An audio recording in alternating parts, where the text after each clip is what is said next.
Good afternoon, this is Nicholas from Gandor Gaming, and today I bring you guys my updated Red Purple Eustass Captain Kidd deck profile for y'all today, post Memorial Collection.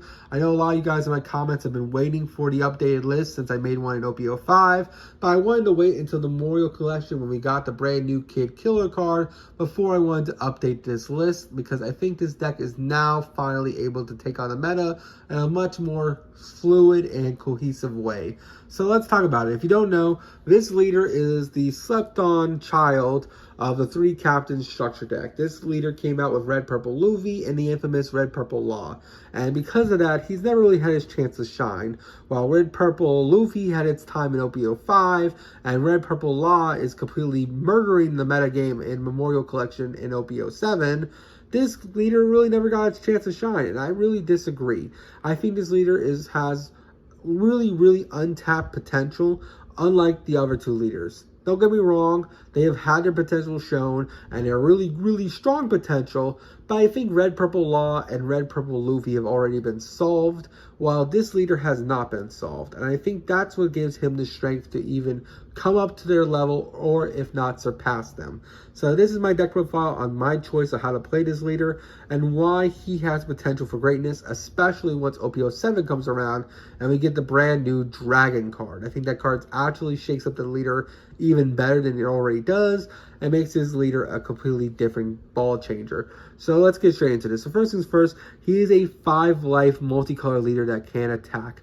I know that doesn't sound like an ability, but it is. He is the only multicolor leader with 5 life that can attack. He's the only one in the entire game. And unlike the other multicolor 5-life leaders where they give the restriction that they can't attack for the rest of the duel, he does not have that restriction. His restriction is different than all other restrictions in the card game, and he's the only one for now with his restriction. His whole gimmick is that during your turn, if you have 4 or less life, give this leader 1,000 power, which sounds like a big deal, but it really isn't. Because he's a 5-life leader with multicolor stats, it allows him to basically stave off more attacks than a Red Purple Law can, for the simple fact that he has 1 additional life that those decks can't get back, which is just really strong. Now, his main gimmick is that when you attack, you get -1 Dawn and give this leader plus 2,000 power during the turn, meaning that once you get past the 3 life threshold, he'll be swinging for 7 every turn, and it is very scary for your opponent. Basically, you want to aggro, beat them down with really powerful rush cards, and just say, are you submitting yet? No? Well, then here's some more rush cards. Here's some more power to completely dominate your opponent. He's very aggro and very strong, and I want to say he has potential going forward. So let's talk about the deck list in general. So first things first, we're playing 2 10-drop Luffys. This card is really strong. This card not only has rush, he's 11k swing, which is really strong, but basically while he's on field, if your opponent blocks any attack while he's on field, doesn't matter if it's his swing, anybody's swing, this character KOs an 8,000 power or less character, which is absolutely incredible. The fact that this guy says, hey, you have a 7-drop Linland on field with 8,000 attack, if you block any of my swings going forward, I will blow up that character, is very scary and very strong. And I think this card's very slept on as well with this leader. And I think once more support comes in, I might be bumping this card up to 3, if not 4, just because it's just a really good card in general. Now, the other card I'm playing is, of course, 9 cost, 10,000 Kaido. This card is just a really good purple card in general. -5 Dawn, this guy gains rush, and then he kills a 6 cost or less character, which is just really powerful and really strong in general. The simple fact that he just kills a 6 cost is just so amazing against blockers these days. Most blockers are 4 or higher, and this fact that this guy just kills them is just so spectacularly good. We're also playing 4 Captain Kidds. This card is just a staple for the deck. It's his boss monster. It's the main go-to of this leader. Basically, this is a searchable card that says on play or when attacking, -1 Dawn, give your leader plus 1,000 to the end of the next turn, which makes him a 6k 5-life red purple leader, which is very scary for your opponents. And this card is a must-have staple for the deck. The fact that it's searchable, it's just icing on top. Next, you're playing the must-have 4 Eustass Captain Kid blocker. This card was custom made for this deck. Basically, he's a 5k 6000 blocker with a 1000 counter that says, hey, your turn, once returned, when a Dawn is returned from your Dawn deck, add 1 Dawn from your Dawn deck is active. Basically meaning this card just restands your Dawn when you use Leader's ability. While he's on field, you can literally play a character, return a Dawn, get that same Dawn back as active, swing for 7, which is absolutely incredible. And this card is a must-have for the deck, which is just really, really good.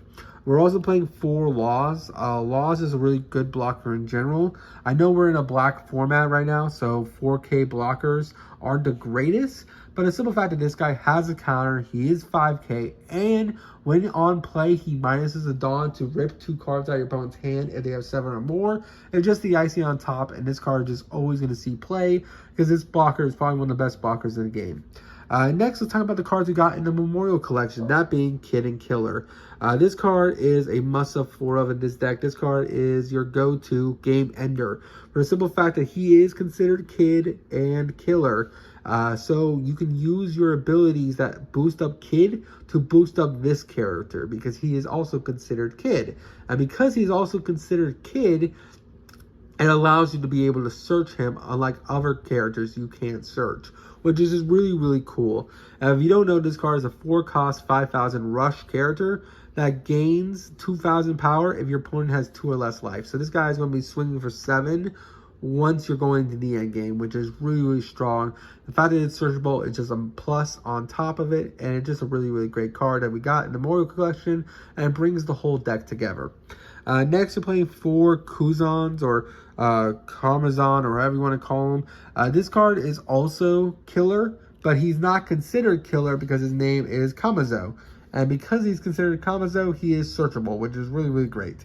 He's a 4-cost 5000, 2k counter. You're usually just using him as a 2k, but he has the ability to, when attacking or on your turn, when a Dawn card is returned from the Dawn deck, KO a 2 or less character, helps you deal with little blockers. But to be honest, if you're not playing Red Purple Law, you're not really ever playing this card because you're just keeping this card in hand as a 2k searchable counter. We're also playing 4 Beppo. Beppo is just a really, really solid card.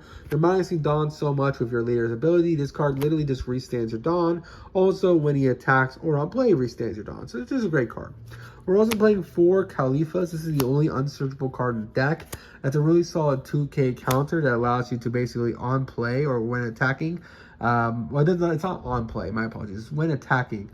Minus a Dawn, and you're going to draw 2 trash one, which is really, really good. I feel like this deck needed another 2k. That's why I included Khalifa into the deck. Not to mention, she's just a really good 2k woman, so there you go. If you really want to, you could probably switch her out and instead play Queen. Queen's is another really good blocker in this deck, and it also draws you 2 cards, which is just really, really good in general. Next, we're playing 4 Zoro. Zoro is just really, really strong in general for the simple fact that this card literally just has Rush. It's a 3-cost 5000. What else is not to love about this card? It's searchable with your spell card, and just a great card in general. Next, we're playing 4 Killers. This card is your main searcher of the deck. This card literally says, hey, look at the top 5 cards of your deck. Reveal 1 Kid Pirates card from your hand, and then you get to add it to hand. Put the rest on the bottom deck. It's your Nami in the deck, which is really, really good. We're also playing When You Are at Sea, Fight Against Pirates. This is an event card. Now, I do think I'm going to be taking it out once we get the brand new, what's it called, Dragon card. I think this card's going to be replacing that. But this card is another consistency card where it looks at the top 3 cards of your deck, add 1 Straw Hat, Kid Pirate, or Heart Pirate card from your deck to hand. So it allows you to add your cards that aren't particularly Kid Pirates. For example, it allows you to add your Laws, it allows you to add your Zoros, it allows you to add your Beppos, which is pretty interesting and pretty good. And also, if this card was triggered off your life, it just allows you to play it for free, which is really, really good. We're also playing, of course, 4 Radical Beams, because Radical Beam is just a really great card in general. This card literally says, hey, you gain 4000 power with 1 Dawn counter. And basically, it's just a really good card. Now, you do need 2 or less life to activate that full ability, but who cares? I mean, its trigger effect literally says your leader gains 1000 power until the end of the turn, which is also just really, really good. Finally, our final card we are playing is 2 Punk Rottens. Punk Rotten is just a staple for this deck. Basically, during the main phase, -1 Dawn, to one of your kid pirate type leader or characters gain 5,000 power during his turn. This card allows you to push for games so easy. It's so incredible. And just a really, really great card in general. Basically, you want to give it to either your leader or you want to give it to, of course, your 7 cost. Boost it up to 5k and just swing at your opponent and just push for game. That is it for the deck profile. I hope you all enjoyed. Don't do anything stupid. And I hope you guys liked it. And I expect an updated list in OPO7.